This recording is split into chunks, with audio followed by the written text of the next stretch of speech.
That's all, y'all. Good to see you guys again. Questions for Brandon? Brandon, with Jaren's current status, I think there's going to be important minutes from everybody at the power forward position. Yep. How do you view what the team will need to do and what your role could potentially be? Would you want to be a starting power forward if they asked you to do that? Yeah, I just view this kind of how I've viewed this kind of similar stuff the past 4 years. I mean, guys have gone out because of injury, gone out because of COVID. I think it's always just being ready and just being ready for like whatever the coaches want. I'll do like whatever is asked of me, whether that's starting or whether that's starting or coming off the bench. I really don't care. I'm just here to play ball with my teammates, and I don't really think of that stuff. I mean, I do love playing with Jaren. I think that playing with him, we're like a really good duo on the court. So I really can't wait for him to get back. But yeah, it's just like whatever coach asks me, I'll be able to do it.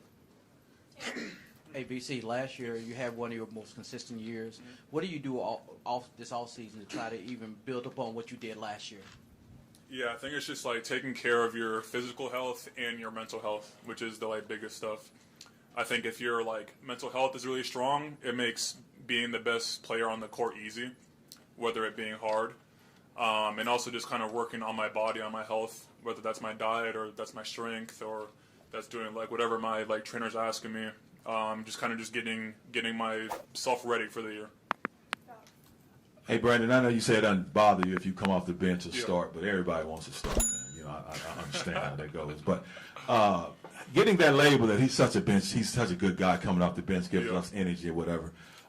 Does that bother you? How do you deal with that? Because you get that label being such a great bench player, but I'm pretty sure in your mind, and you know that if you had to start, you can put up the same kind of numbers. So how do you kind of balance that? Yeah, it doesn't bother me. I mean, I think I've proven what I can do as a player, and I feel like I've proven that I can be on the court and I can play versus, the like best players in the league.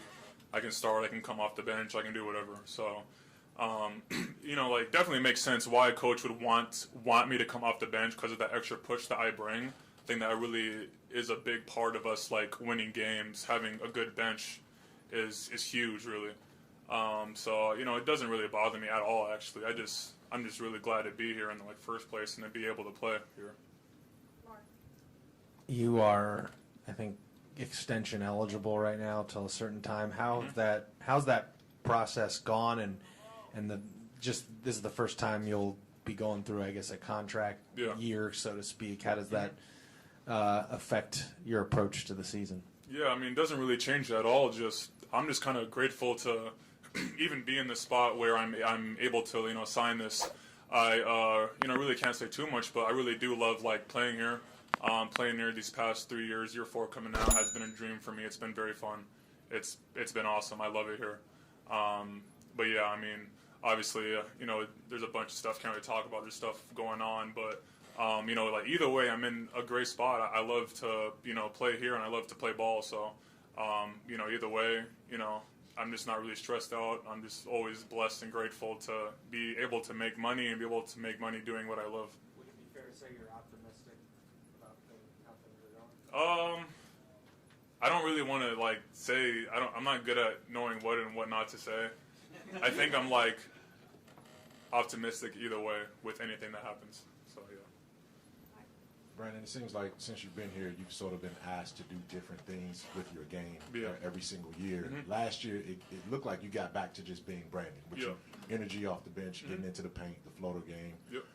How much of that is what you're leaning on now, even as you sort of grapple with the fact that you could either be coming off the bench or starting? Yeah, I mean, it's just, that's something that I'm always really focused on, is just being me, getting better at the stuff that, not that I'm bad at, but what I'm good at too. I really want to be great in all of these things.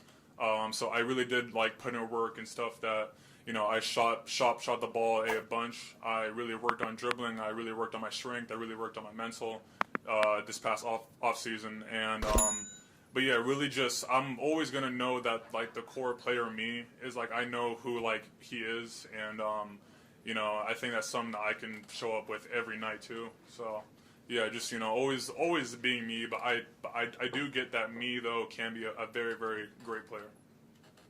Hey, Brandon, BC, back here. So- Players and teams make their names in the postseason. And you've had some games where you've just been off the charts, and then some others where it's like, well, if Brandon did what he did before, then it could probably be a win.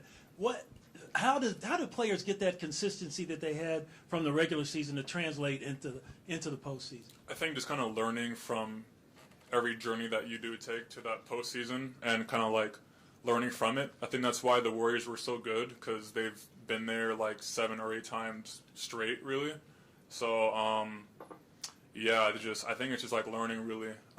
It's really hard to be good like in the first and the second round, because teams change so much and there's so much more that you have to learn, and it's just a battle of like teams and making changes every game and all that stuff. And I think that as a team we had learned a whole bunch from the first series, and also I think a whole lot more from the second series.